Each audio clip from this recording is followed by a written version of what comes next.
은숙이는 남편 병간호를 하는 것이 일상이다. 하지만 요즘은 색다른 기쁨을 맛보고 있다. 이렇게 살아도 되는지 양심의 가책을 느끼지만 이왕 일이 이렇게 된 거 어쩔 수 없다.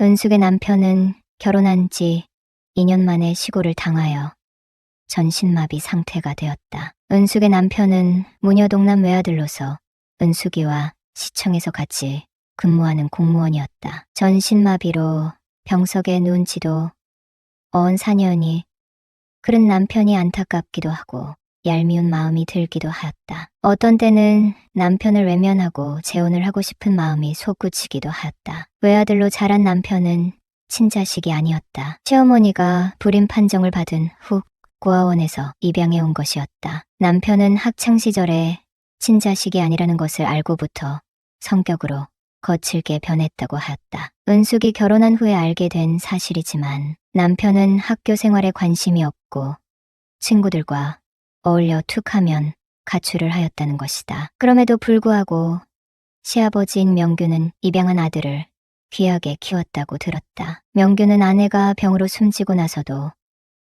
아들이 엄마의 부재로 인해 마음에 상처를 받을 것을 걱정하여 온갖 정성을 다해 키웠다고 했다. 남편은 아버지 밑에서 건달처럼 지내다가 명규의 간곡한 부탁에 어쩔 수 없이 공무원 시험을 봤는데 머리가 좋았는지 운이 좋았는지 단숨에 합격한 것이었다. 은숙은 남편의 출생에 대해 집착하고 싶지 않았다. 단지 결혼 후 생활에만 성실하게 해준다면 바랄 것이 없다고 생각했다. 그러나 그녀의 꿈은 산산이 부셔졌다. 결혼 후에 하루가 멀다고 술에 취해 들어왔고 온라인 게임에도 손을 대기 시작했다. 남편의 월급 중 반 이상을 게임에 쓰기 시작했다. 은숙은 아마도 시댁 살림이 경제적으로나 환경이 어려웠으면 남편이 사고를 당하고 남편의 모든 것을 알았을 때 남편과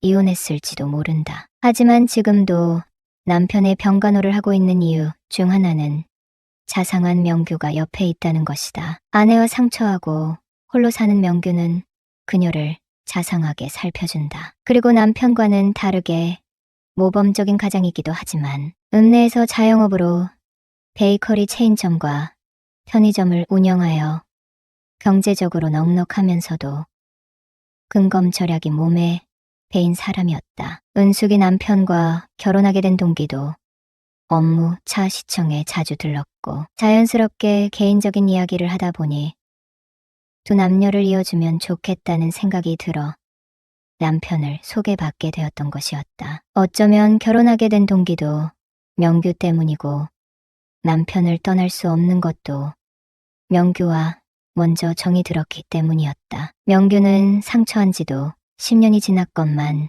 재혼할 생각을 하지 않는다. 명규는 곧 50이 되는데 은숙이 볼 때 명규 정도면 재혼해서 새 살림을 차릴 수 있다고 생각한다. 하지만 명규는 혼자 사는 것도 운명이니 받아들이겠다고 했다. 은숙은 남편과 피 한 방울도 섞이지 않은 명규를 생각할 때 늘 짠하다. 머리카락은 파뿌리처럼 하얘졌지만 아직도 훤칠한 이목구비와 건장한 체구, 몸 관리를 잘해 뱃살도 없다. 그리고 언제나 매너 있고 긍정적이어서 지인들로부터 호감을 받는데도 다른 여자를 맞이하여 제2의 인생을 시작하려는 욕심이 없는 것이다. 시아버지라고는 하지만 남편과 피 한 방울 섞이지 않은 탓에 은숙은 명규가 낯설게 느껴졌다. 그녀를 알아보지도 못하는 남편을 극진하게 간호하는 그녀를 생각하는 또 다른 남자와의 동거 생활이었다. 명규는 집안에서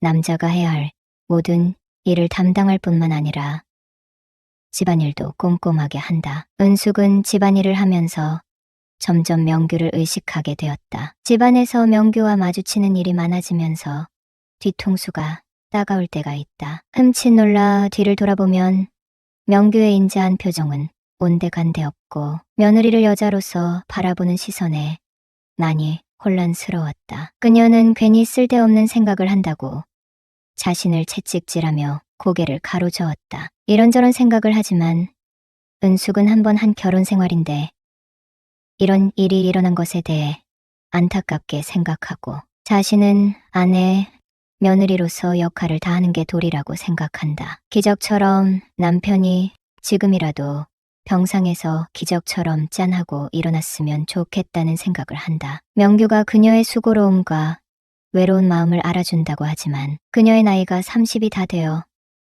남편 병수발에 지친 마음을 숨길 수 없었다. 명규가 옆에 있다는 걸 인식하지 못하고 깊은 한숨을 내쉬기도 한다. 하지만 명규 마음은 어떻겠는가.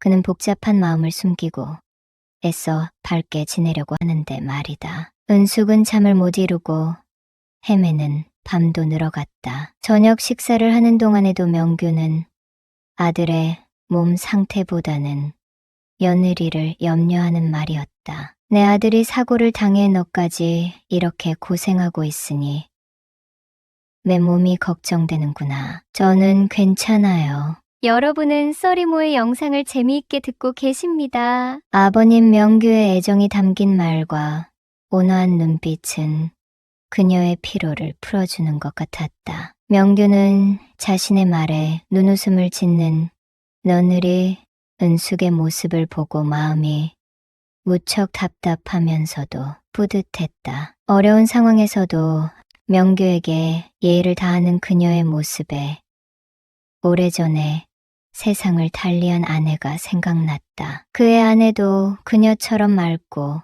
여성스러운 사람이었다. 앳되어 보이면서도 나긋한 며느리의 자태. 그는 아들이 장가 하나는 참 잘 들었다고 생각했다. 그리고 며느리에게서 외로움이 느껴질 때 이 가정을 유지하고 있는 모습에 고맙기도 하고 보상을 해줘야겠다는 마음이 들었다. 은숙은 자상하고 매너 있는 명규에게서 요즘 느끼한 시선을 느끼며 신경이 쓰이기 시작했다. 저녁 식사 후 주방을 정리하고 방에 들어온 은숙은 무척 피곤했다. 잠깐만 등을 붙이고 나서 샤워해야지 하고 생각하다가 자신도 모르게 깜빡 잠이 들었다. 그녀가 세상 모르고 잠에 빠져 든 시각에 그녀의 방문 밖에서 그녀를 부르는 소리가 들렸다. 예 아가, 내일 바쁘니?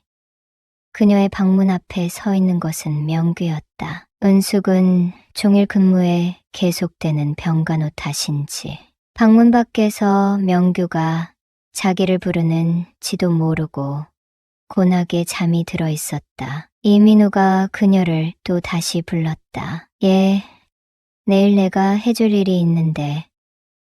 은숙은 잠에 깊이 취한 상태이기에 그녀는 대답할 수 없었다. 명규는 방문을 열고 들어갔다. 결혼식 때 세상에 이렇게 예쁜 신부는 처음 봐요. 며느리 잘 들였네 하고 칭찬을 들었다. 며느리는 실력도 좋지만 외모 또한 출중하다. 이런 며느리가 남편과 깨볶는 신혼생활을 하지 못하는 이 상황이 안쓰러워서 눈물이 났다. 이렇게 예쁜 며느리는 가볍게 코를 골고 있었다. 며느리에게 예, 좀 일어나봐 하고 다시 말했지만 매일매일이 과로 상태인 며느리는 쉽게 일어나지 못했다. 아들이 병원 생활을 하게 되자 처음에는 사돈도 병문안을 왔다. 하지만 투병 생활이 길어지자 사돈, 어른이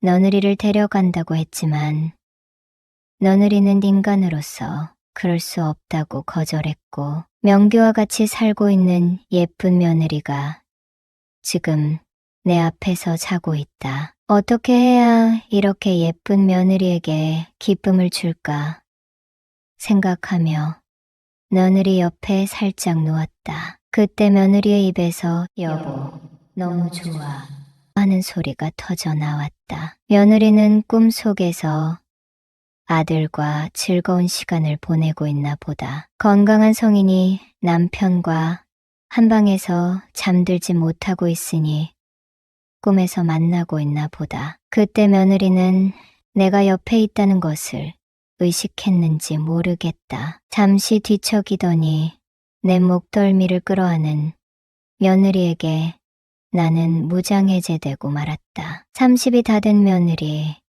혼자 된 지 10년이 넘는 호래비는 서로를 달래주고 있었다. 은수가, 나는 지금 죽어도 좋아. 너를 사랑하는 내 마음을 알아줘. 명규의 간절한 말에 은숙이도 애틋한 마음이 들었다. 그녀도 평소에 명규에게 좋은 감정을 가졌던 것을 솔직하게 털어놓고 싶었다. 아버님, 그렇게 제가 좋으세요? 당연하지. 아가야, 은숙의 눈동자에 눈물이 맺혔다. 바로 눈앞에 있는 남자가 시아버지로서가 아니라 평생 함께 살고 싶은 남자로 받아들이고 싶을 정도로 측은했다. 은숙은 힘든 상황에서도 본능적으로 외로움을 느꼈고 명규의 자상함에 조금씩 끌리기 시작했다. 명규와 이런 일이 있다니. 하지만 이 순간은 아무것도 생각하고 싶지 않다. 은숙은 조용히 입을 열었다. 아버님, 아들은 정말 안 됐어요. 아까 병원에서 들었는데 이달을 못 넘긴대요. 남들이 뭐라고 하던 저는 이 집에서 죽을 때까지 살 거예요. 그날 이후로 은숙이와 명규는 한 방을 썼다. 남편을 생각하면 미안한 마음이 앞서지만 은숙이는 명규를 밀어낼 생각이 없다. 입양한 아들을 온 정성을 다해 키운 명규, 그리고 지난날 자는 체하며 아버님을 불러들인 나를 달래준 귀여운 명규와 함께 해야겠다는 생각이 들었다. 명규에게서 남편에게 느껴보지 못했던 큰 기쁨을 느낀 것도 감사한 마음에 어려운 결정을 했다. 남들이 접근하지 못하는 부분을 허락해 주었다. 그로 인해 명규는 큰 기쁨을 느꼈다. 그리고 일주일 뒤 은숙의 남편은 하늘나라로 갔다. 슬픔 속에 장례를 마치고 납골당에 안치했다. 명규와 은숙이는 한동안 추모의 시간을 보냈다. 아들의 사후 관리를 다 마친 후 명규는 은숙이에게 청혼했다. 은숙이는 마치 기다리고 있었다는 듯이 명규의 청혼을 받아들였다. 그때 은숙이는 할 말이 있다고 했다. 아버님이 제 방에 들어온 날 사실 저는 잠들지 않았어요. 아버님을 기다리고 있었어요. 그때 자는 체한 건 다 연기였어요. 라고 했다. 명규는 사실 며느리가 잠드는 지 매일 며느리 방문 앞을 서성였다고 고백했다. 그 두 사람은 그 지역에서 그대로 살기가 뭐해. 은숙은 근무지 변경을 요구했고 살던 지역에서 2시간 떨어진 곳으로 발령받았다. 명규는 운영하던 가게 2군데를 정리하고 이사한 지역의 작은 건물을 사서 월세를 받게 되었다. 그 동네 사람들은 그들에게 관심이 없다. 혹여 누가 둘이 무슨 관계냐고 물으면 나이 차이가 많이 나죠. 우리 부부예요 라고 하고 웃을 뿐이었다. 그 둘은 더 이상 배우자를 먼저 보내지 않기 위해 서로를 끔찍하게 챙겨준다. 누가 당신들의 최종 목표가 무엇이냐고 묻는다면 우리 둘 사이에 예쁜 아이 하나 낳아서 물고 빨며 키우는 거예요 라고 대답한다.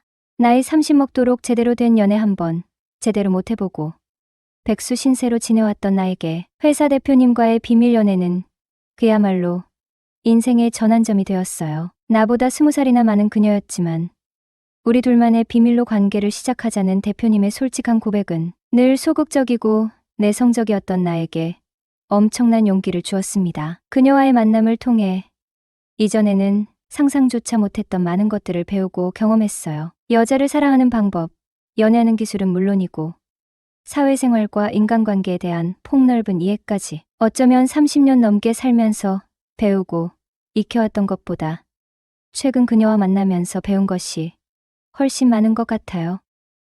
어릴 적 저는 흔히들 말하는 착하고 순한 아이였습니다. 중학교 때까지는 공부도 곧잘 해서 칭찬을 많이 받았고 부모님을 비롯한 어른들, 선생님, 심지어 친구들, 부모님까지 저를 좋게 봐주셨어요. 그야말로 순한 모범생이었죠. 작은 학급이었지만 전교 1, 2등을 다투었고 그때의 성적이 마치 제 인생의 가장 큰 업적처럼 느껴지곤 했으니깐요. 돌이켜보면 그 모든 게 제 생각이었는지 아니면 주변 사람들의 기대였는지조차 헷갈립니다. 저는 남들의 평가와 시선에만 갇혀 살았던 것 같아요. 남들이 하는 생각이 곧 제 생각인 듯 유행을 좇고 다른 사람의 명언을 따라 하며 그것이 곧 나라고 착각하며 살아왔습니다. 고등학교에 들어가서는 잠시 방황하며 성적이 크게 떨어졌어요. 새로운 환경에 제대로 적응하지 못하고 우울감을 느꼈거든요. 초등학교 5학년 때 사춘기를 겪었다고 생각했는데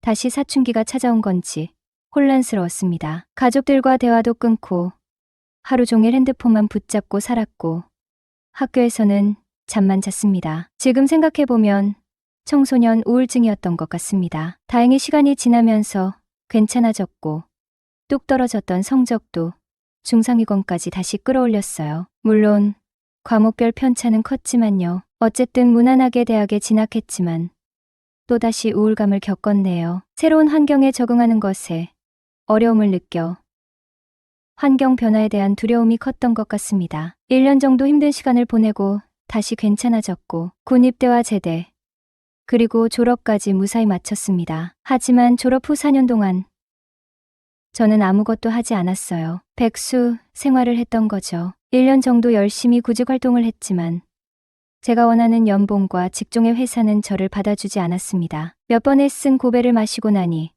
깊은 상심과 함께 다시 방황이 시작되었어요. 내가 이 직업을 선택하면 정말 행복할까? 아니, 평범하게라도 살아갈 수 있을까? 이런 힘든 일을 평생 해야 한다고?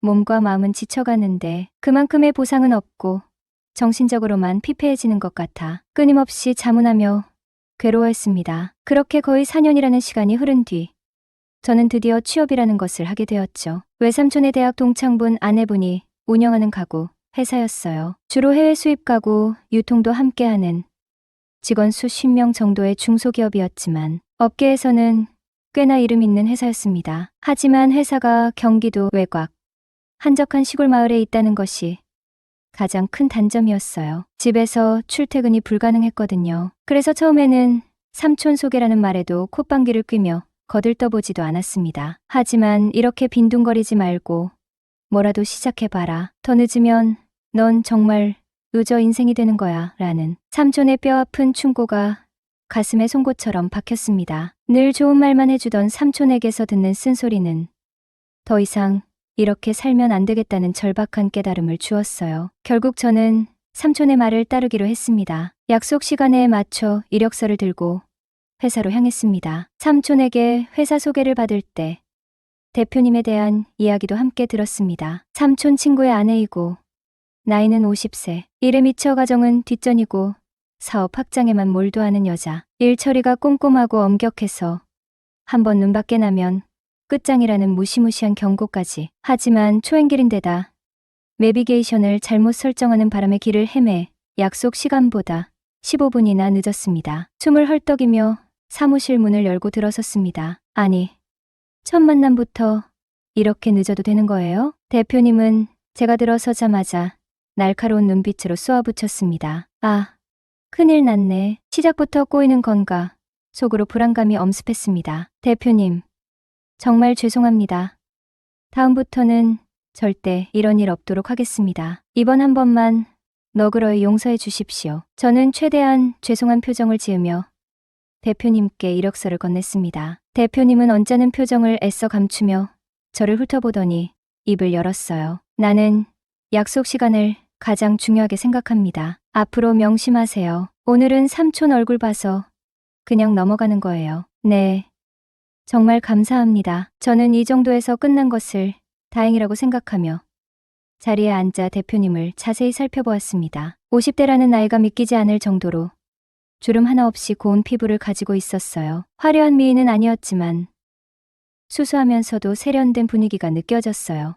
200억 매출을 올리는 회사의 대표이사답게 어딘가 모르게 품이 있고 세련된 강남 사모님 같은 느낌도 풍겼습니다. 정태 씨는 서울에 있는 좋은 대학까지 나왔는데 이런 총구석에서 힘든 일을 할 수 있겠어요?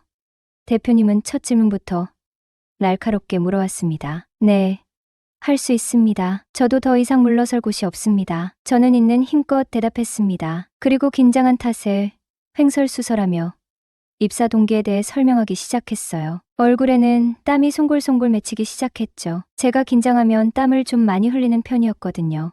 그때 갑자기 대표님이 정태 씨, 괜찮으니 땀 좀 닦고 천천히 이야기해요. 라며 물티슈를 한 장 뽑아 건네주시는 것이었습니다. 살짝 미소까지 지으면서요. 처음에 냉랭한 모습과는 전혀 다른 따뜻한 행동에 긴장이 조금 풀렸습니다. 정태 씨, 내가 잡아먹는 사람 아니니까 심호흡 한번 하고 다시 해봐요. 아, 네, 대표님, 감사합니다. 저는 감사 인사를 하며 다시 입을 열려는 순간 대표님이 재미있다는 듯 제 얼굴을 빤히 쳐다보고 있었습니다. 대표님, 혹시 제가 뭐 실수라도? 됐어요. 뻔한 이야기. 다 아는 내용인데 뭘. 우리 함께 일해 봅시다. 그렇게 저는 높은 연봉에 혹해 이 회사에 발을 들여놓게 되었습니다. 회사에 입사한 지 석 달쯤 되었을 무렵 점심시간 직후 대표님께서 나를 찾으셨다. 정태 씨, 오늘 퇴근 후에 사장실로 잠깐 들르세요. 그 말씀을 듣는 순간 심장이 덜컥 내려앉는 듯했다. 혹시 내가 무슨 실수를 저지른 걸까? 혹시 일자리를 잃게 되는 건 아닐까? 온갖 불길한 상상들이 머릿속을 어지럽혔다. 오후 내내 불안감에 휩싸여 도무지 일에 집중할 수가 없었다. 드디어 퇴근 시간. 다른 직원들은 하나둘씩 퇴근했지만 나는 무거운 발걸음을 억지로 옮겨 대표님 방으로 향했다. 대표님은 책상에 앉아 컴퓨터를 보고 계셨다. 내가 들어서자 환하게 웃으시며 사무실 한쪽에 놓인 소파를 가리키셨다. 앉아요. 정태 씨, 도대체 무슨 일로 나를 부르신 걸까? 긴장감과 궁금증이 뒤섞여 심장이 쿵쾅거렸다. 대표님은 내 앞에 마주 앉으시더니 요즘 회사 일은 좀 어때요? 하며 조심스럽게 입을 여셨다. 나는 애써 긴장을 감추며 일은 별로 힘들지 않습니다. 선배님들도 잘 챙겨주시고 재미있게 일하고 있습니다. 라고 대답했다. 대표님은 내가 회사에 잘 적응하고 있는지 궁금해서 편하게 이야기 나누고 싶어 불렀다고 하셨다. 해고 통보가 아니라는 사실에 온몸에 안도감이 밀려왔다. 그제야 긴장이 풀리면서 비로소 주변이 눈에 들어오기 시작했다. 대표님은 참 나이에 비해 세련되고 멋지셨다. 훤칠한 키에 늘씬한 몸매, 감각적인 원피스 차림은 마치 젊은 커리어우먼을 연상시켰다. 젊었을 때는 꽤나 인기 많으셨겠지. 나도 모르게 그런 생각이 스쳐 지나갔다. 소소한 대화가 이어지던 중 대표님은 저녁 식사를 주로 어떻게 해결하는지 물으셨다. 나는 주로 마트에서 냉동식품을 사다 먹거나 근처 식당에서 대충 때운다고 말씀드렸다. 대표님은 안타까운 표정으로 젊은 사람은 밥을 잘 챙겨 먹어야 힘을 쓰지 하며 걱정하셨다. 회사 직원 대부분은 가정이 있는 사람들이라 퇴근 후 곧장 집으로 향했지만 미혼인 나는 원룸에서 자취를 하고 있었기에 늘 혼자서 저녁을 해결해야 했다. 대표님은 내가 회사에 잘 적응하고 열심히 일하는 모습이 고맙고 대견하다며 우리 삼촌과도 아주 친한 사이시라고 말씀하셨어요. 그래서 나를 좀 챙겨주고 싶었는데 다른 직원들 눈치도 보이고 괜히 낙하산 소문이라도 나면 나에게도 좋을 게 없을 것 같아 그동안 지켜봐 왔다고 하셨다. 그러시면서 뜻밖에도 오늘 저녁을 대표님 댁에서 함께하면 어떻겠냐고 제안하셨어요. 그동안 회사 일이 너무 바빠 나에게 전혀 신경을 쓰지 못해 미안하다는 말씀도 덧붙이시면서 정태 씨, 혹시 오늘 저녁 시간 괜찮아요? 네, 대표님. 저는 괜찮습니다. 그렇게 얼떨결에 대표님 댁에서 저녁을 먹게 되었다. 대표님 집은 회사에서 차로 10분도 채 걸리지 않는 가까운 곳에 있었다. 차를 타고 가는 동안 혹시 가족분들께 폐를 끼치는 건 아닐까? 조심스럽게 여쭤보자 대표님은 웃으시며 걱정 마요. 나는 혼자 사니까 라고 짧게 대답하셨다. 혼자 사신다는 말씀에 오히려 마음이 놓였다. 대표님은 젊은 나이에 남편과 사별하고 홀로 딸을 키우며 가구 회사를 운영해온 이야기를 털어놓으셨다. 과부라는 사실은 삼촌께도 전혀 듣지 못했던 이야기라 살짝 놀랐다. 아무리 남편에게 물려받은 회사라지만 여자 혼자 이 규모를 꾸려나가기엔 분명 쉽지 않았을 것이다. 중소기업치고 직원 수가 10명이나 되는 가구. 회사는 결코 작지 않았으니까. 그리고 딸은 미국으로 유학을 갔다가 결혼해서 그곳에서 살고 있다고 하셨다. 갑자기 집안 이야기를 꺼내시는 것을 보니 왜 나에게 저녁 식사를 제안하셨는지 조금은 이해가 되는 듯했다. 대표님 역시 매일 저녁을 혼자 드셨던 것이다. 시아버지로부터 물려받은 사업을 혹시나 자신의 손으로 망치지는 않을까. 여자는 사업을 모른다는 편견에 맞서 싸운 지난 날들. 하지만 대표님은 이미 업계에서 손꼽히는 성공한 여성 CEO로 유명하셨다. 청산과부로 홀로 아이를 키우면서 사업에 뛰어든 지 15년 만에 회사를 탄탄한 반석 위에 올려놓으셨기 때문이었다. 나 역시 오랜 백수 생활에 여자친구와도 헤어지고 힘든 시간을 보냈던 이야기를 대표님께 털어놓았다. 그렇게 서로의 진솔한 이야기를 나누다 보니 대표님이 한결 편안하고 친근하게 느껴졌다. 정태 씨, 저녁 준비하는데 시간이 좀 걸리니까 편하게 쉬고 있어요. 네, 대표님. 감사합니다. 대표님은 발목까지 오는 개나리색 홈드레스로 갈아입고 나와 주방에서 저녁 준비를 시작하셨고 나는 거실 소파에 앉아 TV를 보면서 슬쩍슬쩍 주방 쪽을 쳐다보았다. 구수한 된장 냄새가 코를 간지럽혔다. 저절로 입안에 군침이 돌았다. 이게 얼마 만에 맡아보는 집밥 냄새인가 생각해보니 집밥을 얻어먹었던 기억은 엄마와 숙모뿐이었는데 세 번째 집밥이 대표님이라니 기분이 참 묘했다. 주방에서 분주하게 움직이는 대표님의 뒷모습을 바라보며 내 감정은 복잡하게 얽혀들었다. 용기를 내어 조심스럽게 대표님을 불렀다. 대표님, 잠시만요. 왜 그래요? 정태 씨? 아니, 혹시 괜찮으시다면 돌아보지 마시고 그대로 잠깐만 서 계셔 보세요. 사진 한 장만 찍고 싶어서요. 갑자기 무슨 사진이에요? 대표님께서 직접 요리하시는 모습을 제가 언제 또 볼 수 있겠어요. 오늘을 기념으로 사진 한 장 남겨놓고 싶어서요. 호호호, 괜히 사진 찍는다고 하니 쑥스럽네요. 뒷모습이 혹시 이상하게 나오진 않겠죠? 아닙니다. 뒷모습도 정말 아름다우십니다. 뒷모습만 보면 정말이지 젊은 아가씨라고 해도 믿을 정도예요. 호호, 그래요? 젊어 보인다는 말에 대표님은 꽤 기뻐하시는 듯했다. 정태 씨한테 그런 칭찬을 들으니 기분이 나쁘지 않네.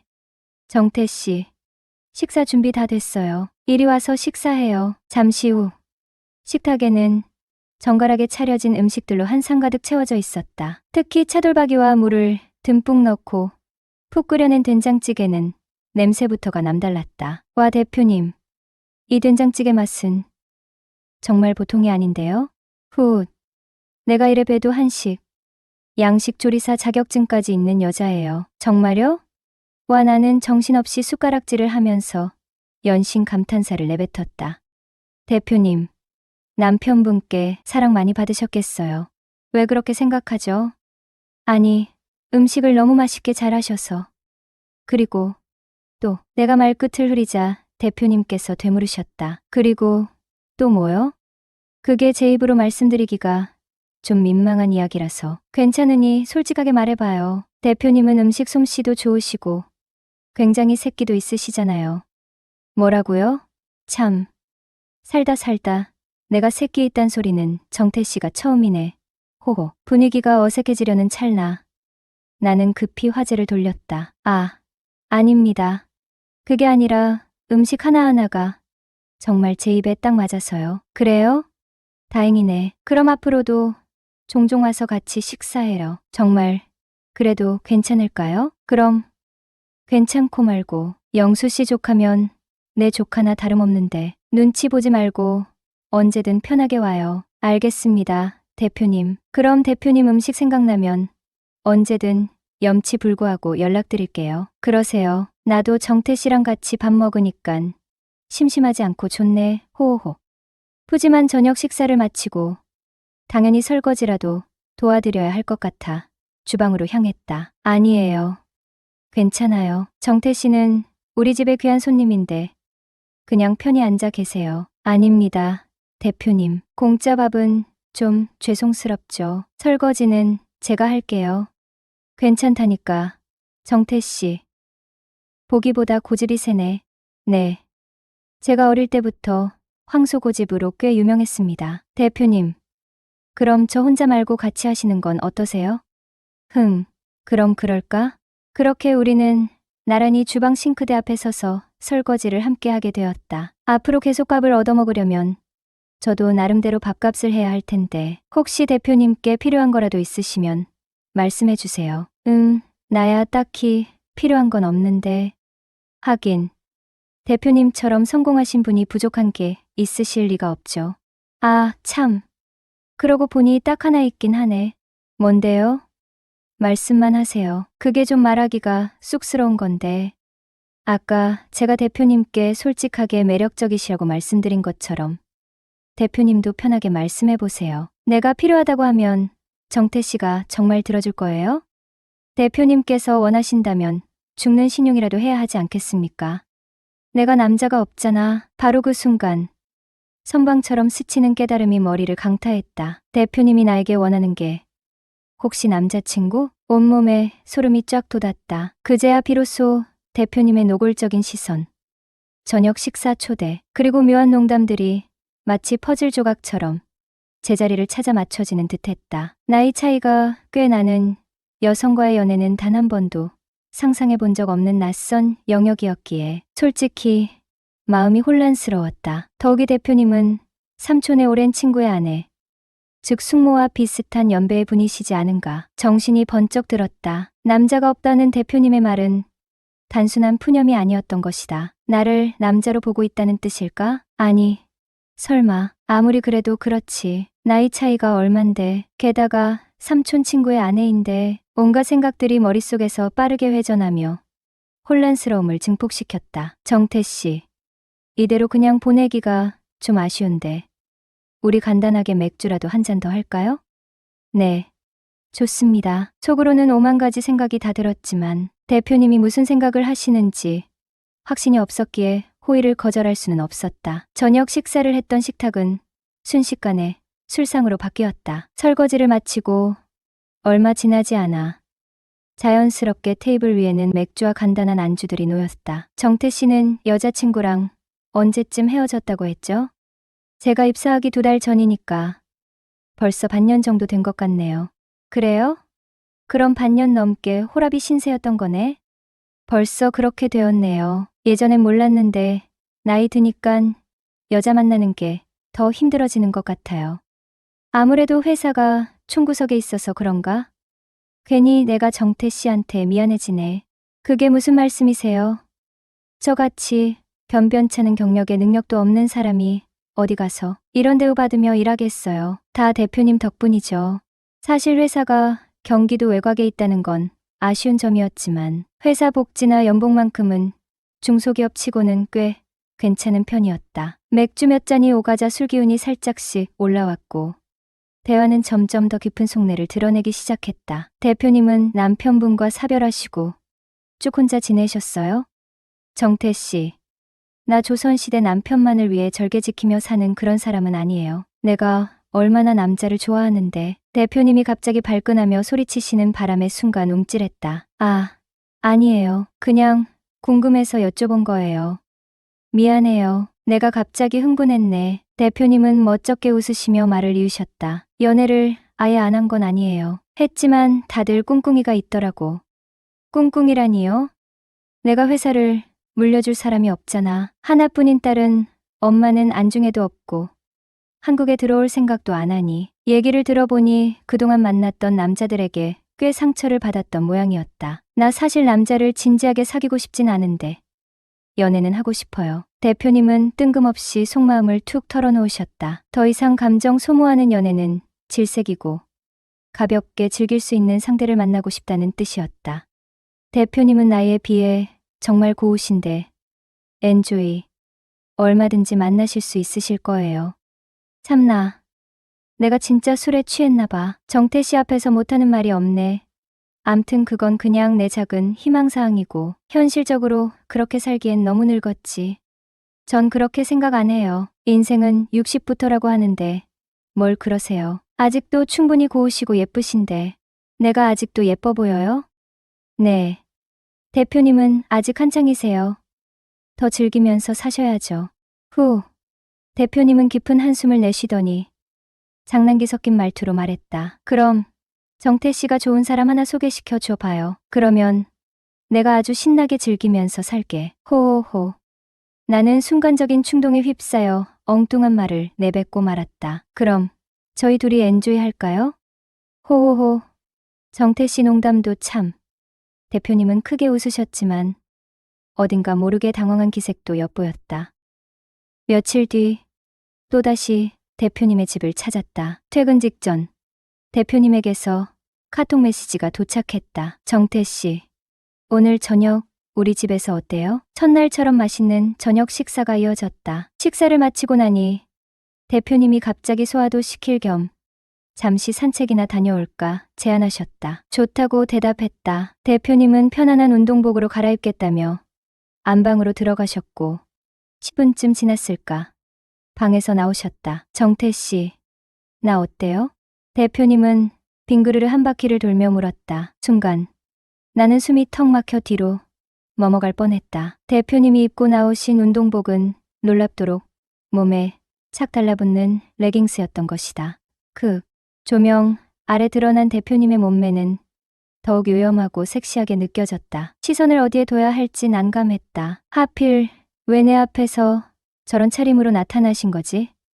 당황스러우면서도 묘한 긴장감이 온몸을 휘감았다. 정태 씨, 우리 커피 한잔하고 갈까요? 대표님은 주방으로 걸어가며 말했다. 나는 대표님의 뒷모습을 멍하니 바라보며 속으로 중얼거렸다. 저 여자가 50살 먹은 아줌마라고? 웬만한 영화 배우는 저리 가라겠네. 대표님은 마치 작정이라도 한 듯 일부러 내 시선을 끌기 위해 레깅스를 입고 나오신 것 같았다. 이리 와서 커피해요. 대표님은 주방 의자에 앉아 커피잔을 입에 대며 말했다. 내가 고개를 숙인 채 머뭇거리자 대표님이 의아한 표정으로 물었다. 왜 그래요? 혹시 뭐 잘못된 거라도 있어요? 아니요. 제가 여자 레깅스 입은 모습을 처음 봐서요. 죄송합니다. 얼굴이 화끈거렸다. 대표님은 웃으며 말했다. 괜찮아요. 한창 혈기왕성한 나이에 그럴 수도 있지.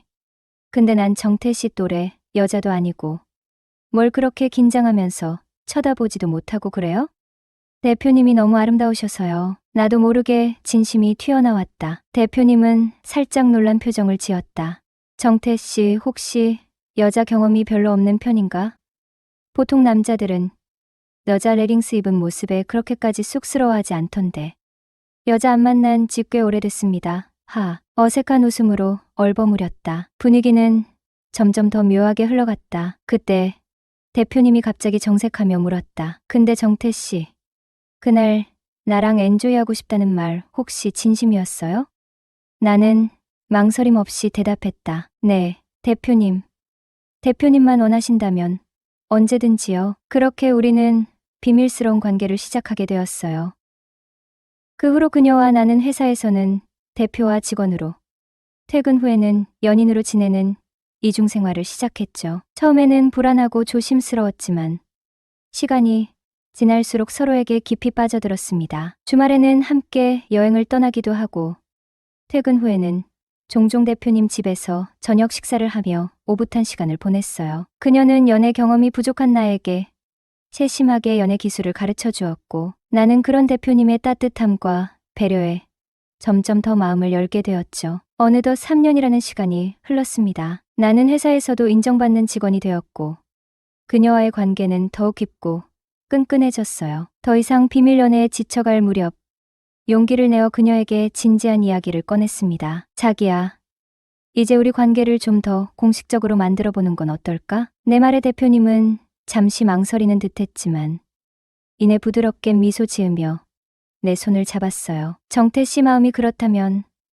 나도 더 이상 숨길 필요는 없겠죠. 사실 나도 늘 불안했어요. 우리의 사랑이 혹시라도 잘못될까봐. 하지만 이제는 당신을 믿어요. 당신이라면 내 옆에서 평생 함께 해줄 거라고. 그녀의 진심 어린 고백에 가슴이 벅차올랐어요. 그 순간 우리는 서로의 마음을 다시 한번 확인하고 더욱 굳건한 사랑을 약속했죠.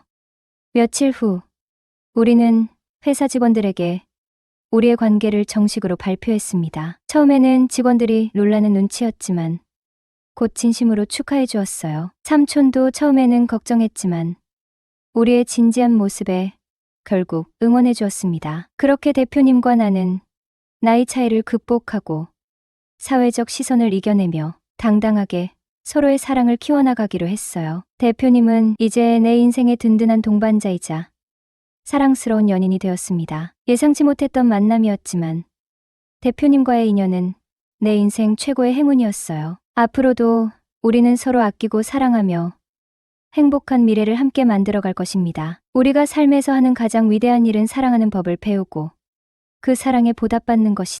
누군가 그러더라고요. 아무도 안 볼 때 쓰레기통에 처박아 버리고 싶은 게 가족이라고. 솔직히 제 심정이 딱 그래요. 저에겐 버리고 싶은 가족이 있거든요. 허구한 날 사고만 치는 오빠와 그걸 장남이라고 감싸고 도는 아빠. 저는 이 두 사람 때문에 불행한 인생을 살아야 했어요. 그 이야기를 하려고 사연을 보내게 되었죠. 제 어린 시절은 그리 행복하지 않았어요. 아빠는 늘 오빠와 저를 차별하셨거든요. 얼마나 정도가 심했는지 주위에선 아빠를 제 새아빠를 오해할 정도였어요. 저도 한때는 그렇게 믿기도 했고요. 우리 남매의 이름만 봐도 저희 아빠가 어떤 사고방식을 가진 분인지 알 수 있는데요. 오빠한테는 벼슬에 오르라는 뜻으로 승경이라는 이름을 붙여주시곤 저에겐 효도하라는 의미로 효자를 넣어 이름을 지어주셨어요. 그래서일까요?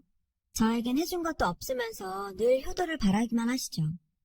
오빠는 장남이라는 이유로 늘 아빠의 사랑을 독차지했어요. 반면에 저는 아무리 노력해도 그 사랑의 반의 반도 얻을 수 없었죠. 10손가락 깨물어 안 아픈 손가락이 없다지만 아빠에게 아픈 손가락은 오로지 오빠뿐이었어요. 아빠는 오빠가 뭔가에 약간만 소질을 보여도 그게 뭐든 다 시켜주셨어요. 학원비가 아무리 비싸도요. 남들만큼 못해도 격려해 주셨고 툭 하면 사고를 치는데도 남자가 그럴 수 있다면 넓은 아량으로 보다듬어 주셨죠. 그에 반해 저는 어릴 때부터 예체능의 소질을 보였지만 지지배한테 투자해서 뭐하냐고 학원조차 보내주지 않았어요. 그래서 저는 모든 걸 독학으로 해야 했죠. 피아노도 인터넷 동영상을 보며 열심히 연습해 학교에서 반주까지 맡게 됐고 그림도 학교 특활반에서 배운 실력으로 미술대회에 나가 상을 휩쓸었어요. 하지만 아빠는 잘했다는 말 한마디도 안 하셨어요. 오히려 오빠가 기죽을까봐 걱정하셨죠. 그러던 어느 날 엄마가 교통사고로 갑작스럽게 세상을 떠나셨어요. 이후로 아빠의 차별은 더욱 심해졌고요. 제가 옷 좀 사달라고 하면 교복 입는데 무슨 옷이냐고 타박을 하셨고 용돈 좀 달라고 하면 지지배가 돈 쓸 데가 어딨냐며 들은 척도 안 하셨죠. 그러면서도 오빠한테는 옷이며 가방, 신발까지 모두 브랜드 제품으로 사주셨어요. 덕분에 오빠는 부잣집 아들이라는 오해를 받을 정도였죠. 이렇게 대놓고 차별하는 아빠 때문에 오빠는 점점 더 의기양양해졌어요. 그래서인지 오빠는 어느 순간부터 저를 식모 부리듯 하기 시작했어요. 넌 여자가 돼선 요리 솜씨가 그게 뭐냐? 그래서 어디 시집이나 가겠어?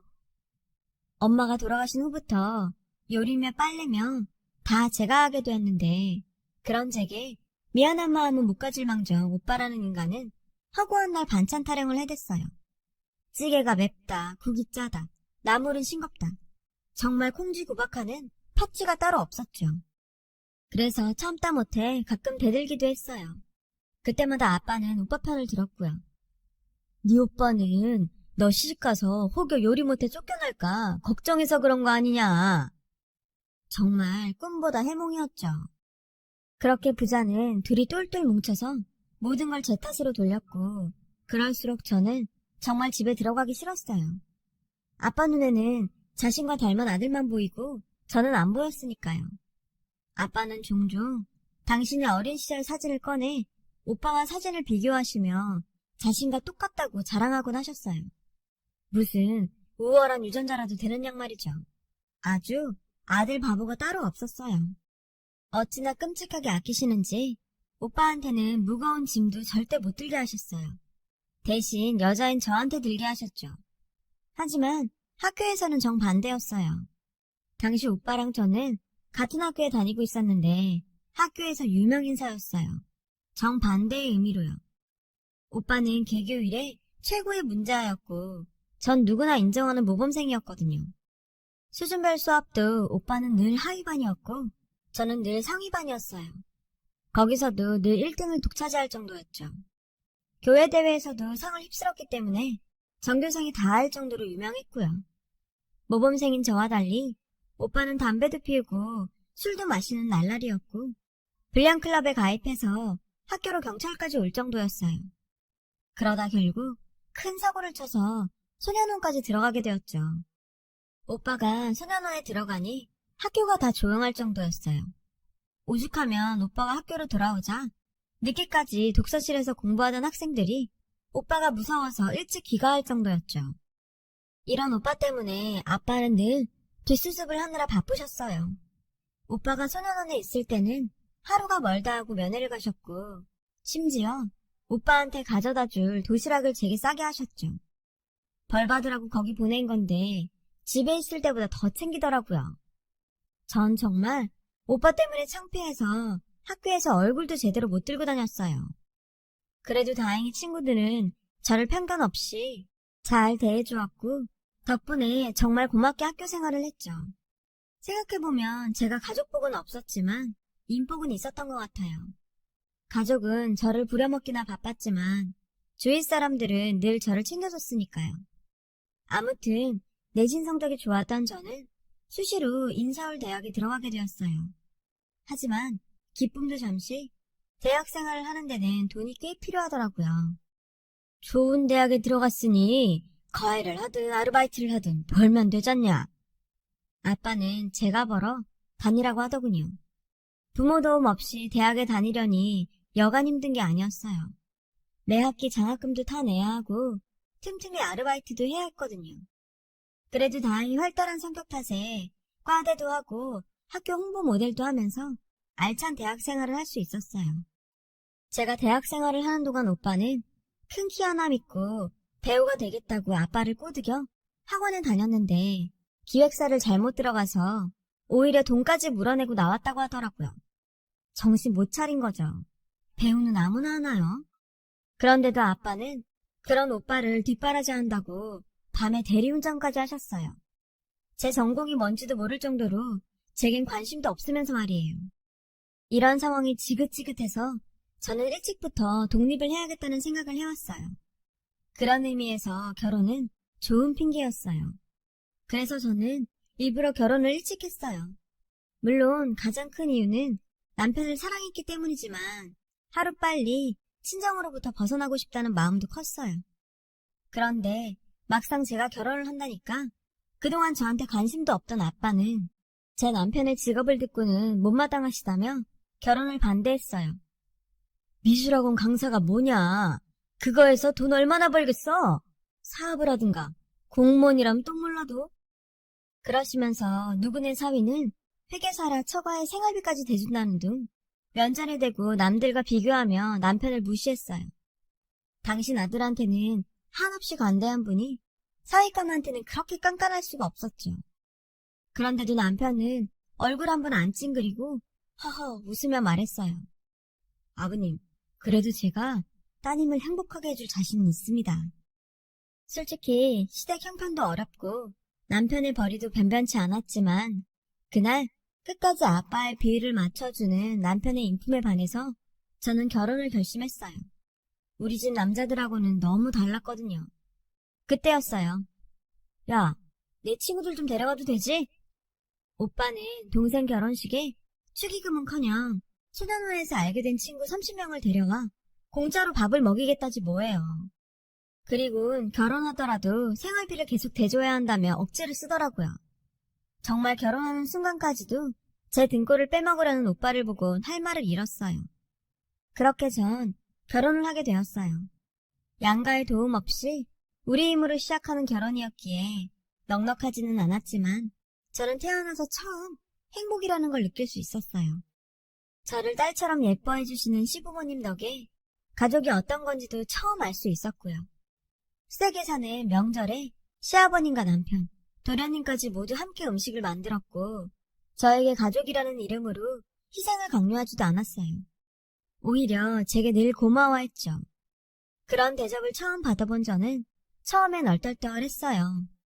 아들 생일을 며칠 전부터 난리 법석 떨며 챙기면서 딸 생일은 무심히 넘어가는 아빠 밑에서 자라다 보니 저를 향한 시댁 식구들의 관심과 칭찬이 어색하고 신기했으니까요.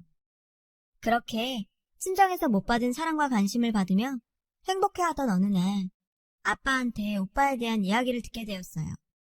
BJ한테 빠져있던 오빠가 회사 돈을 횡령했다는 거예요. 무리하게 그 여자에게 지원을 하다가 3억 빚을 지게 되었다나요. 진짜 가지가지한다. 옛날부터 예쁜 여자만 보면 그렇게 사족을 못 쓰더니 이젠 하다하다 알지도 못하는 여자 꼬시려고 남의 돈까지 훔쳐? 한심하다 한심해.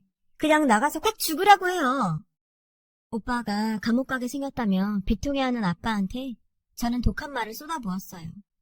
오빠가 그렇게 된 데는 아빠 탓도 크다고 생각했으니까요. 그때였어요. 이왕 이렇게 됐니 수습은 해야 하지 않겠냐. 네가 대출이라도 받아서 네 오빠 빚 좀 갚아줘라. 명색이 여동생인데 그 정도는 할 수 있지 않니? 맙소사, 몇백도 아니고 몇 억을 갚아달라니 이게 말이 돼요? 아빠 미쳤구나. 내가 재벌도 아니고 그 큰 돈을 어디서 구해. 그리고 내가 왜 그래야 되는데? 아빠도 제발 정신 좀 차려. 아빠가 매번 뒷수습 해주니까 그 인간이 정신 못 차리고 저러고 사는 거라고. 그리고 아빠도 양심 있으면 나한테 전화해서 돈 해달라고 이러면 안 되지. 우리 그이가 인사하러 갔을 때 아빠가 뭐라 그랬어? 사람 면전에 대고 가난하다고 무시했던 거 기억 안 나? 그런데 뭐? 3억을 해달라고? 아, 이럴 때 딸 덕 좀 보려고 그렇게 부잣집에 시집가라고 난리친 거야? 그런데 어쩌지? 우린 아직 집도 차도 없는 빈털털인데? 돈은 아빠가 더 많잖아. 지금 살고 있는 집 팔아서 오빠 빚 해결하면 되겠네. 저는 아빠랑 다시 보지 않을 생각으로 매정하게 쏘아붙였어요. 그리고는 뒤이어 쏟아진 아빠의 욕도 듣지 않고 전화를 일방적으로 끊었어요. 그날 이후 저는 전화번호도 바꿨어요. 물론 남편 번호까지 다요. 그동안 계좌이체했던 아빠 생활비도 가차없이 끊었고요. 드디어 호구 생활을 청산한 거죠. 나중에 친척들한테 들어보니 아빠는 제 말대로 집을 팔고 작은 월세집으로 이사를 가셨고 남은 돈으로 오빠 빚을 갚아주셨다나 봐요. 참 눈물겨운 자식 사랑이죠. 아빠가 그 돈을 저한테 투자했다면 저는 더 좋은 대학에 가서 더 좋은 직장 잡아 아빠한테 효도했을 거예요. 아빠가 스스로 자기 복을 찬 거죠. 아무튼 그렇게 몇 년의 세월이 흘렀어요. 그 사이 저는 예쁜 딸을 낳았고 남편은 학원 강사까지 그만두고 그동안 꿈꿔오던 캐릭터 사업을 시작했죠. 처음 얼마 동안은 수입이 없어서 제가 뒷바라지를 해야 했지만 1년쯤 지나 투자자가 나서서 기사 회생을 했죠. 하지만 투자를 받았다고 해서 다 끝난 게 아니더라고요. 남편 회사가 워낙 작은 회사다 보니 제대로 홍보가 안 돼서 제품이 출시된 사실을 아무도 몰랐다는 게 문제였죠. 안 되겠다 싶어서 저는 유명 백화점을 돌며 남편 회사에서 만든 제품을 직접 홍보하기 시작했어요. 이후 인스타, 트위터, 페북에 블로그까지 개설해 남편 회사 캐릭터를 홍보했죠. 하지만 노력한 거에 비해 성과는 거의 미미하다시피 했어요. 그러다 결국 투자금까지 뱉어내야 하는 상황까지 이르게 됐죠. 그런데 사람이 죽으란 법은 없더라고요. 코엑스에서 하는 행사에 참여했다가 생각지도 못한 주인을 만나게 될 거예요. 똑소리 나게 살림 잘하기를 소문난 유명 배우가 글쎄 남편 회사 제품을 싹쓸이 하다시피 사갔지 뭐예요. 지인들 선물로 준다나요. 아무튼 얼마 뒤 제품이 출연 중인 예능 프로그램에 그날 구입해간 저희 제품이 노출이 됐고 그 바람에 포털사이트에 실시간 검색어에 오르게 되면서 엄청난 반응을 얻게 된 거예요. 쏟아지는 주문 공세에 그야말로 하루아침에 대박을 치렀어요. 그렇게 그 배우 덕에 저희 남편 회사 제품은 홈쇼핑까지 진출할 수 있었어요. 상황이 그렇게 되고 보니 뒤늦게 예전에 제가 올렸던 블로그며 인스타까지 덩달아 역주행을 하게 되었고 그 바람에 풍성하게 잘 돌아갔어요. 그렇긴 호되게 뒷바람을 내자 타는 맛이 나더라고요. 외숙아진 아빠와 오빠가 찾아오기 전까지는 이사간 저희 집 주소를 어떻게 알았는지 불쑥 찾아왔더라고요. 하필 딸 앞이라서 돌려보내지도 못하고 집으로 들였죠. 그랬더니 들어오자마자 그동안 우리 사이에 아무 일도 없었다는데 제 딸을 보고 예쁘다는 둥, 용돈을 준다는 둥 호들갑을 떨더라고요. 저는 남편과 딸을 내보내고 얘기를 시작했어요. 우리 안 보고 살기로 한 거 아니었나? 무슨 바람이 불어서 날 찾아왔어? 전보다 주름이 깊고 헬스키진 아빠의 얼굴이 마음에 걸렸지만 그렇다고 순순히 받아줄 수는 없었어요. 제가 약한 모습을 보였다가는 또다시 회수가 잡힐 수도 있겠다는 불길한 예감이 들었거든요. 칼바람처럼 차가운 제 태도에 두 부자는 당황한 기색이었죠. 부자는 서로 눈빛을 주고받더니 갑자기 제 앞에 무릎을 꿇더군요. 내가 다 잘못했다. 나 혼자 애 둘을 키우려니 정신이 없어서 딸내미한테 신경도 못 썼구나. 이 못난 애비를 용서해라. 저는 예상치 못한 전개에 당황했어요. 아빠한테 무슨 짓이냐며 일어나시라고 했죠. 그랬더니 제가 용서했다고 착각을 했는지 오빠는 기다렸다는 듯 찾아온 용돈을 털어놓았어요. 소식 들었어. 돈 좀 벌었다며? 그 좋은 소식을 가족끼리 나눠야지. 왜 연락도 안 했냐, 가족끼리. 다들 네 소식 듣고 부러워하더라. 오빠 표정을 보니 날 찾아온 이유가 빤히 보이더라고요. 그럼 그렇지. 돈 냄새 맡고 여기까지 온 거구나. 시간 끌지 말고 본론부터 말해. 여기까지 온 이유가 뭐야? 설마 또 사고치고 나한테 수습해달라는 건 아니겠지?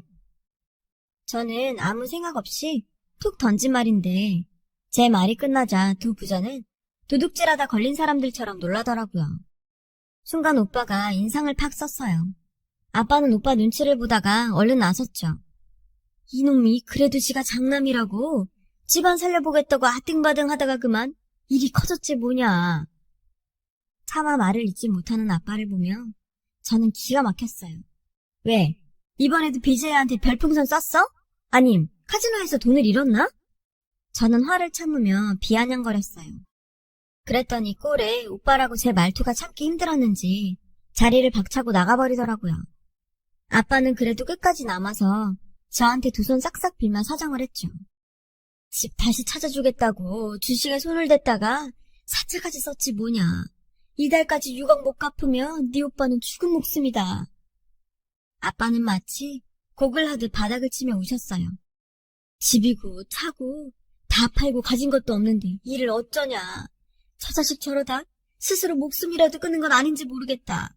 어젯밤에는 꿈에 내 엄마가 찾아와선 네 오빠 걱정에 울기만 하더라. 이제는 돌아가신 엄마까지 팔아 어떻게든 동정심을 끌어내려고 난리더군요. 하지만 저는 눈 하나 깜빡 않고 말했죠. 아빠, 이젠 하다하다 죽은 아내까지 팔아? 아빠는 하나도 안 변했네. 여기까지 찾아올 시간이 있었으면 덜 떨어진 아들 교육이나 시키지 그랬어. 부모 집 사주겠다는 놈이 열심히 일해서 돈 벌 생각은 않고 주식에 손을 대? 그게 제정신 박힌 놈이냐고. 그런 놈을 또 도와달라고? 싫어. 돈이 썩어 나가도 그런 짓은 절대 안 해. 아빠가 뭔가 착각하는 모양인데 오빠 저렇게 된 거 아빠 잘못이 제일 커. 아빠가 지금껏 오빠를 망가뜨렸다고. 한 번만 더 오면 경찰에 신고할 테니까 당장 저 인간 데리고 내 집에서 나가. 저는 발악하면 소리쳤어요. 제 말에 아빠는 노여운 눈빛으로 저를 쏘아부셨어요. 잘 생각해봐라.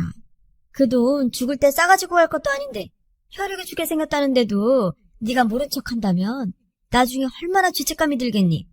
다 지를 위해서 이러는 것도 모르고 괘씸한 것. 고양이 쥐 생각해주고 있네. 어떻게 아빠가 내 앞에서 죄책감이란 소리를 해? 아빠는 양심도 없어? 아빠가 효도하라고 나한테 지어준 그 그지 같은 일은 나 싹 바꿨어. 그러니까 나한테 효도 바라지 마. 그깟 6억? 나한테 큰 돈도 아니야. 근데 나 절대 안 해줄 거야. 왜냐고? 난 더 이상 당신들 호구가 아니거든. 아빠도 정신 차리고 오빠랑 인연 끊어. 이게 딸로서 해주는 마지막 충고야. 저는 놀라서 입을 딱 벌리고 있는 아빠를 마치 팔이 내쫓듯 밖으로 내몰고 현관문을 잠궜어요. 얼마 뒤 들려온 소문에 의하면 오빠는 이후로도 아빠 인감을 위조해서 카드 대출 사기를 벌이다 교도소에 들어갔고 아빠는 막노동을 하며 하루 벌어 하루를 살고 있다고 하더군요. 친척들은 저보고 아빠 좀 도와주라고들 하는데 저는 절대 그러지 않을 거예요. 가족이라는 이름으로 평생 내 인생을 망가뜨린 그들에게 저는 외면이라는 벌을 내릴 생각이에요. 세상에서 가장 가까운 가족에게 벌어지는 느낌이 어떤 건지 똑똑히 느낄 수 있도록 말이죠. 적어도 인간이라면 자신이 지은 죄에 대한 벌은 온전히 받아야 한다고 생각하니까요. 지금 옆에 있는 가족들에게 의무와 희생을 강요하지 마시고 서로 소중히 생각하시는 행복한 삶 되셨으면 좋겠습니다. 저도 지금의 제 가족 소중히 여기겠습니다. 지금까지 제 이야기를 들어주셔서 고맙습니다. 여러분, 사연 댓글에 응원과 현명한 조언 부탁드려요. 좋아요와 구독은 저에게 큰 힘이 됩니다. 오늘도 좋은 일 가득하세요. 저는 40대 후반 두 아이의 엄마예요. 대학을 졸업하고 패션 회사를 다니다가 남편을 만나게 되었어요. 남편은 회사 거래처 사람이었는데 일 때문에 저와 만나다가 서로 좋아하는 사이로 발전했죠. 저희 집은 아빠가 작게 사업을 하셔서 나름 풍족하게 살았어요. 남들한테 빌려주긴 해도 빌려본 적은 없을 만큼 부모님이 재산 관리도 잘하셨고요. 남편은 저와 사귀는 도중에 사업을 시작했고 그로부터 6개월 정도 후에 저에게 청혼을 했어요. 내가 꼭 사업 성공해서 자기 아버님처럼 처자식 고생시키지 않을 거니까 나 한번 믿어봐. 사실 저도 남편하고 결혼하고 싶은 마음이 있어서 부모님께 만나는 남자가 있다고 말을 해놓은 상태였어요. 그래서 결혼을 하겠다고 했더니 아빠는 썩 내키지 않는 눈치였어요. 이제 막 사업을 시작했으면 회사 일로 많이 바쁠 텐데 회사 자리 잡으려면 앞으로 몇 년은 고생할 거고 그럼 집에 잘 들어오지도 못할 게 뻔한데 결혼부터 덥석하겠다는 게 영 마음에 안 든다. 내가 거래처 담당자로 일해봐서 아는데 사람 하나는 정말 확실해요. 일도 똑부러지게 잘 처리하고 그러니까 만나보기도 전에 그렇게 단정 짓지 말고 만나서 얘기해보고 생각해보면 안 돼? 라고 제가 말하자 아빠도 알겠다면서 집에 한번 데려오라고 하셨어요. 남편은 부모님을 보자 씩씩하게 아버님 어머님 안녕하십니까? 박준호라고 합니다. 저 정말 유진이 행복하게 해줄 자신 있습니다. 저 한번 믿어주십시오. 라고 하는데 엄마는 그 말을 듣자마자 귀엽다며 웃으셨어요. 아빠는 남편이 하도 자신있게 말을 하니 처음에는 묵묵히 보고만 있다가 사업하면서 가정 돌본다는 게 쉬운 일이 아니야. 꼭 내 딸과 결혼하고 싶다니 하는 말인데 정말 마음 단단히 먹어야 할 거야. 궁금한 게 있으면 어려워 말고 나한테 물어보게. 나도 도울 수 있는 게 있으면 도울 테니까. 라면서 등을 토닥이시더라고요. 남편은 그런 아빠의 말에 감동했는지 감사하다고 몇 번이고 인사를 하면서 큰 절을 했어요. 저희는 결혼 준비를 시작했고 시어머니도 저한테 참 잘해주셨어요. 남편 위로 누나가 넷이나 있었는데 누나들이 남편 결혼식에 일절 간섭하지 못하게 해주신다며 저한테 연락도 못하게 하셨거든요. 지금 생각해보면 그게 다 계산이 들어있었던 것 같아요. 누나들이 너무 간섭해서 제가 결혼을 포기할까봐 아무 말 못하게 했던 거였죠. 아무튼 그때는 시어머니가 그렇게 해주시는 게 참 고마웠고 저도 더 잘하려고 많이 노력했어요. 그러다 보니 생각했던 것보다 혼수도 더 많이 해갔고 시어머니가 지나가면서 마음에 든다고 했던 것도 다 눈여겨봤다가 나중에 가서 전부 사가지고 갔죠. 그런 거 보면 참 사람을 어떻게 움직이는지 잘 아는 사람들이라는 생각이 들어요. 한 번은 결혼 전에 시어머니가 친구들에게 자랑하고 싶다며 저를 모임 자리에 부르신 적이 있었어요. 얘가 우리 며느리 김유진. 어때? 너무 이쁘지? 너네 며느리는 이렇게 귀엽고 고급져? 라며 저를 막 축켜 세우시면서 내가 왜 없는 돈에 니들 밥까지 사겠어? 이렇게 비싼 장어집에서. 다 이런 며느리 얻으니까 내가 좋아서 그런 거지. 라고 하시길래 저는 그것도 고마운 마음에 제가 식사값을 미리 계산하고 오기도 했거든요. 저희 부모님도 부모님대로 남편이 사업 시작하느라 돈이 많이 들었을 거라며 웬만한 건 저희 집에서 하는 걸로 해서 제 혼수 비용으로 돈을 정말 많이 쓰셨어요. 제가 큰딸이라서 그러신 것도 있는 것 같아요. 그렇게 저희는 양가 축복 속에서 결혼을 하게 됐고 경기도에서 신혼살림을 시작했죠. 남편은 정말 최선을 다하는 게 보였어요. 회사 일 때문에 늦게 올 때도 많은데 집안일도 많이 신경 썼고 주말이면 꼭 저보다 먼저 일어나서 청소도 했고요. 그런 모습들에 저는 더 남편을 신뢰하게 됐고 시간이 지나고 임신을 해서 첫 아들을 낳았어요. 결혼하고 2년 반쯤 됐을 때였어요. 남편은 사업을 좀 더 확장하느라 바빴는데도 제 옆을 지켜주고 많이 기뻐해줬죠. 시어머니도 집안에 첫 친손주가 태어났다며 온 동네에 떡을 돌리며 좋아하셨어요. 그리고 그 무렵부터 남편은 친정에 손을 벌리기 시작했어요. 자기, 장인어른한테 말씀드려서 사업 자금 좀 어떻게 안 될까? 지금 거래처 터놓은데 꽉 잡아야 되거든. 응? 부탁 좀 하자. 처음에는 남편이 애쓰는 것도 안쓰러웠고 사업도 잘 크면 좋겠다는 마음에 아빠한테 말씀드렸죠. 아빠도 흔쾌히 남편에게 사업 자금을 대주셨어요.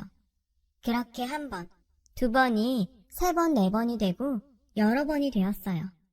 그 사이 저는 둘째 딸을 낳았고요. 남편은 병원에 늦게 오긴 했지만 그래도 딸이 태어나는 걸 보긴 했어요. 아들만 있었으면 섭섭할 뻔했는데 딸도 생겼네. 내가 진짜 복이 많은가 봐. 당신 같은 아내에 장인어른네, 애들까지. 정말 고마워. 라며 장미꽃을 한아름 사와서 저에게 안겨줬어요. 시어머니도 수고했다면 좋아해 주셨죠. 그런데 둘째를 낳고 나서부터 남편은 일이 더 바빠졌다며 전보다 집안일에 신경을 못 쓰더라고요. 저는 얼마든지 그럴 수 있다고 생각하고 늘 남편을 격려했어요. 그래, 당신 사업하느라 얼마나 고생이 많겠어. 내가 아빠가 사업하는 것도 옆에서 봐서 아는데 사람들이 아는 것처럼 가만히 앉아서 되는 일이 아니더라고. 집안일은 너무 걱정하지 말고 건강도 생각하면서 몸에 좋은 거 먹고 다니면서 해. 내가 지금은 잘 챙겨주지 못하지만 애들 좀 크고 나면 건강식도 많이 만들어주고 잘할게. 라고 했죠. 남편은 점점 집에 늦게 오는 날이 많아졌고 회사에서 밤을 새운다며 들어오지 않는 날도 종종 생겼어요. 한 달에 한 번 정도 집에 들어오질 않더니 그 횟수가 늘어나서 일주일에 한 번은 꼭 밖에 있더군요. 엄마는 걱정이 돼서 아무리 바빠도 잠은 집에 와서 자야지. 네 아빠도 출장이 아니면 이렇게 집을 자주 비우지 않았어. 지금 네가 잘 잡아야지. 안 그러면 외박도 습관이 된다. 박서방한테 잘 말해서 외박 자주 하지 않게 해. 라고 하셨지만 저는 엄마, 지금 그 사람 돈 바쁠 때야? 사업 일으키면서 거래처들 다 잡는다고 얼마나 애를 쓰는데 내가 옆에서 힘이 돼주지는 못할 망정 잔소리나 하면 그게 나나 그 사람한테 도움이 되겠어? 엄마도 아빠 봐서 잘 알잖아. 아빠도 집에서 기분 안 좋으면 밖에서도 일 잘 안 된다고 엄마가 늘 조심해놓고서 나보고는 그렇게 잔소리를 하라고 하면 어떡해. 라며 남편을 두둔했죠. 하지만 마음 한편으로는 엄마의 걱정이 이해가 되기도 했어요. 생각해보면 아빠는 출장이 있을 때도 꼭 연락을 하셨고 집안에 무슨 일이 없는지 잘 챙기셨거든요. 그런데 남편은 대부분 아무 연락도 없이 안 들어오기 일쑤였어요. 여보, 지금 제일 바쁠 때인 건 알겠는데 그래도 웬만하면 잠은 들어와서 자. 그리고 안 들어오는 날은 연락도 않고 당신이 어디서 뭐 하는지 모르니까 너무 걱정이 돼서 그래. 나도 집에 연락해야지 항상 생각은 하는데 일하다 보면 자꾸 잊어버리게 되더라고. 나도 연락하도록 노력할게. 라고 했지만 그 뒤로도 남편은 거의 연락이 없이 밖에서 밤을 새고 집에 들어왔어요. 어떤 날은 접대를 했다며 술에 잔뜩 취해서 몸을 가누지 못하기도 했죠. 저는 혹시 밖에서 다른 여자를 만나는 건 아닌가 하는 마음도 들었지만 그런 생각을 하는 게 남편이 그동안 보여준 걸 무시하는 것 같아 애써 부인했어요. 남편은 그 뒤로도 몇 번 더 친정에 손을 벌렸고 아빠는 최선을 다해서 남편을 도와주셨어요. 그런데 아빠 사업에 어려움이 생기기 시작하면서 친정 재정이 조금씩 나빠졌어요. 아빠는 혹시나 하고 박서방 요새 사업 잘 되나? 그러면 전에 투자금으로 받아간 걸 좀 돌려받았으면 좋겠는데 라고 물으셨지만 남편은 그때마다 아직은 어려운데 어떡하지? 장인어른한테 조금만 더 기다려달라고 해. 지금까지도 잘 참아주셨잖아. 응? 라며 사정을 했어요. 저도 친정도 그런 남편 말을 믿고 기다렸지만 그 사정이란 건 좀처럼 나아지질 않더군요.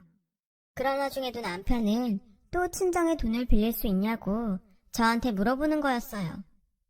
지금은 좀 어려울 것 같아. 당신도 알다시피 아빠가 사정이 안 좋으시잖아. 저번에도 투자금 돌려받을 수 있는지 물어보셨는데 당신한테 줄 여윳돈은 없을 것 같아.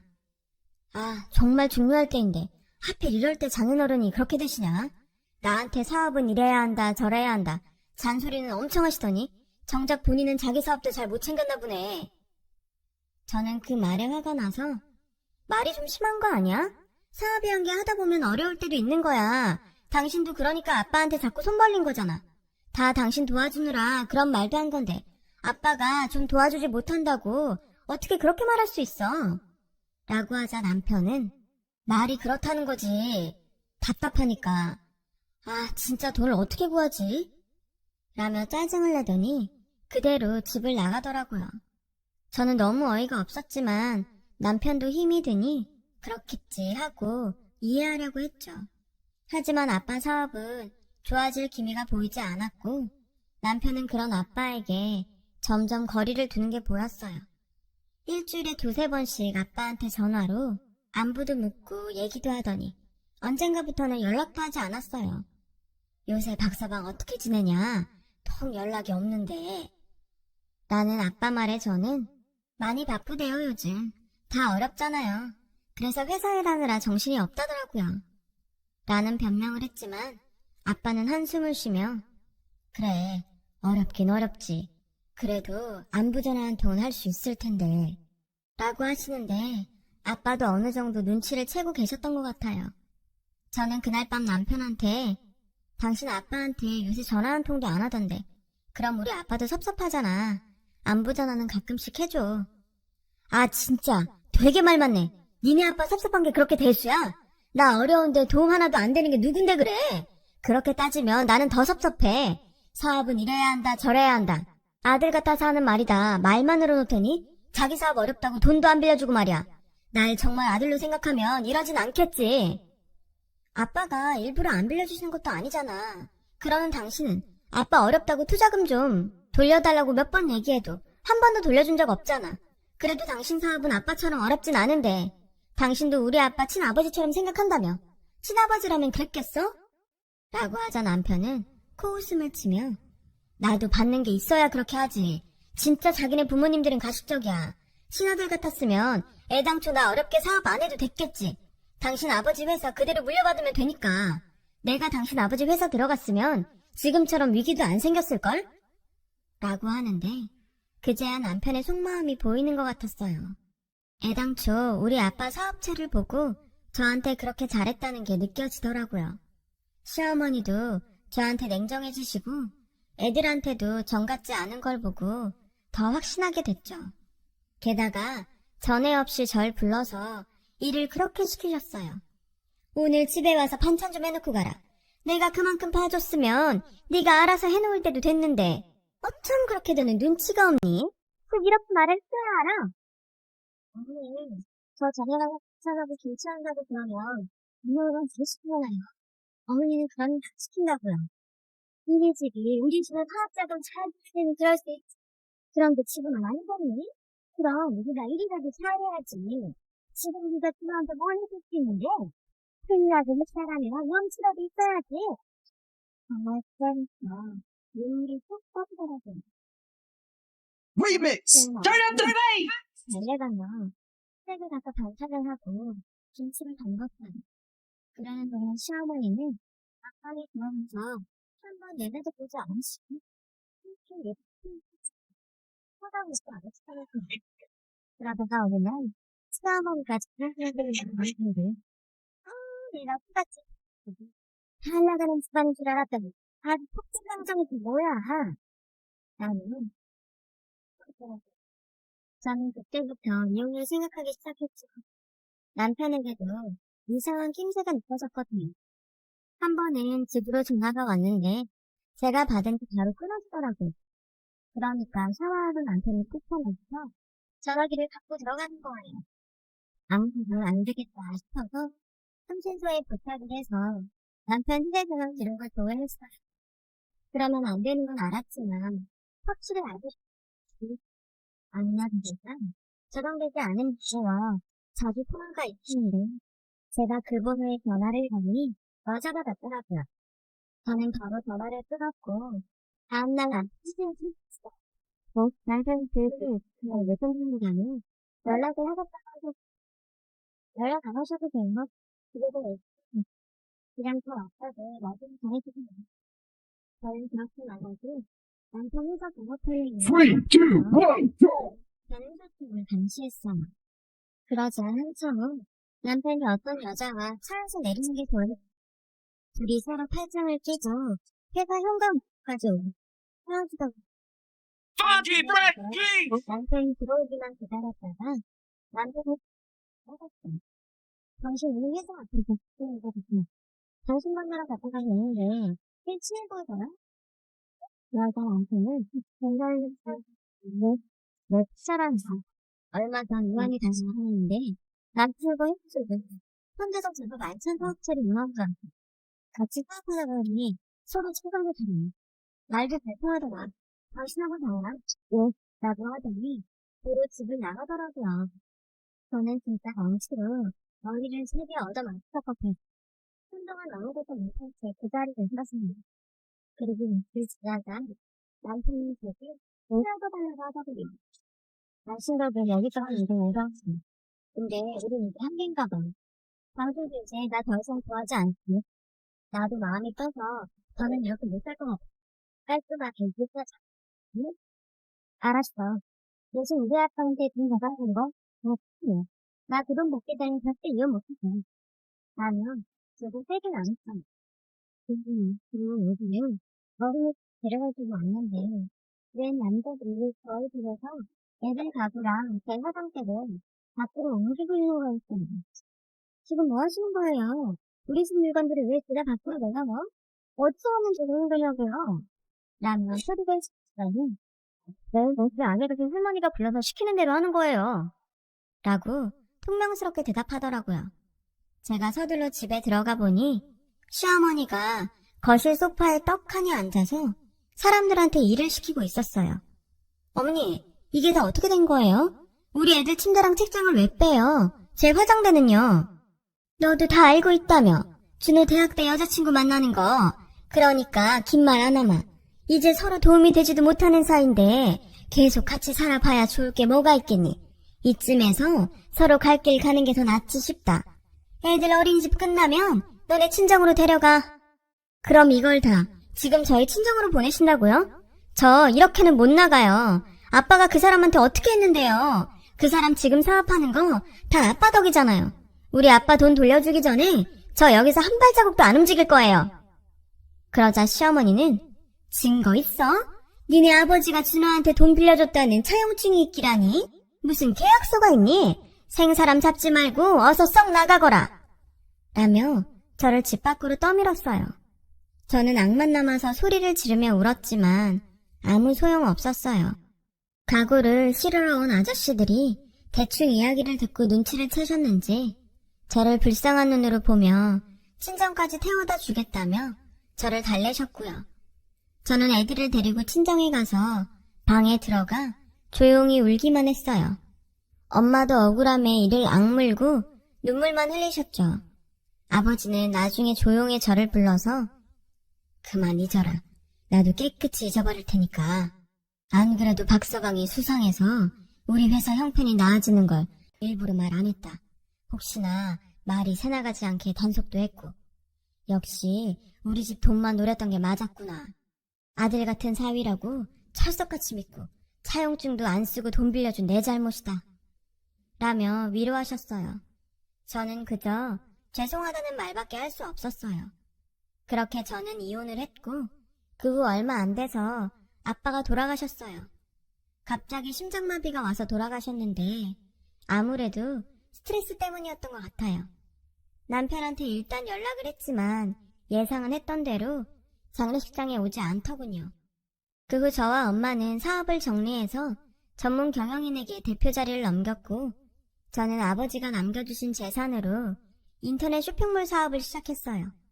다행히 패션 회사에 다닐 때 친구들과 간간히 연락을 이어와서 그 덕을 볼 수 있었어요.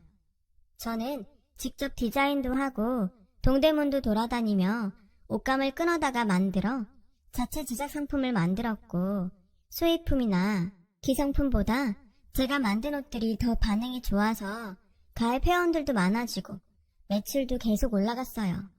중간에 좀 힘들 때도 있었지만 그때마다 아빠와 아이들을 생각하며 버텼어요. 그렇게 몇 년이 지나니 쇼핑몰이 꽤 커져서 직원들도 많이 두게 되었고 소위 대박이 났어요. 그 즈음 직원이 전 남편이 사무실로 몇 번 전화가 왔다고 알려주더군요. 저는 아무 말도 하지 않았지만 감이 좋지 않았어요. 이미 제 사업이 많이 컸다고 이쪽에서는 소문이 났고 그게 전 남편 귀에 안 들어갈 리가 없었거든요. 그리고 얼마 안 돼서 그 사람이 절 찾아왔어요. 저는 직원에게 바쁘니까 못 만난다고 돌려보내라고 했는데 계속 기다리겠다고 했다는 거였어요. 그 말에 신경도 쓰지 않고 일을 보다가 점심을 먹으러 가려는데 남편이 밖에 앉아있다가 저를 보더니 당신 얼굴 좋아 보이네. 잘 지냈어? 우리 얘기 좀 하자. 라며 뻔뻔하게 아무 일 없었던 것처럼 말하더라고요. 제가 바빠서 볼 시간이 없을 것 같네요. 그럼 내일 어때? 몇 시가 좋아? 내일도 안 되고 모레도 안 됩니다. 앞으로 계속 쭉 그쪽 볼 시간은 없을 거예요. 라고 했거든요. 그랬더니 사람 참 달라졌네. 성공하고 나니 이렇게 변하는구나. 라길래 저도 그쪽만 하겠어요?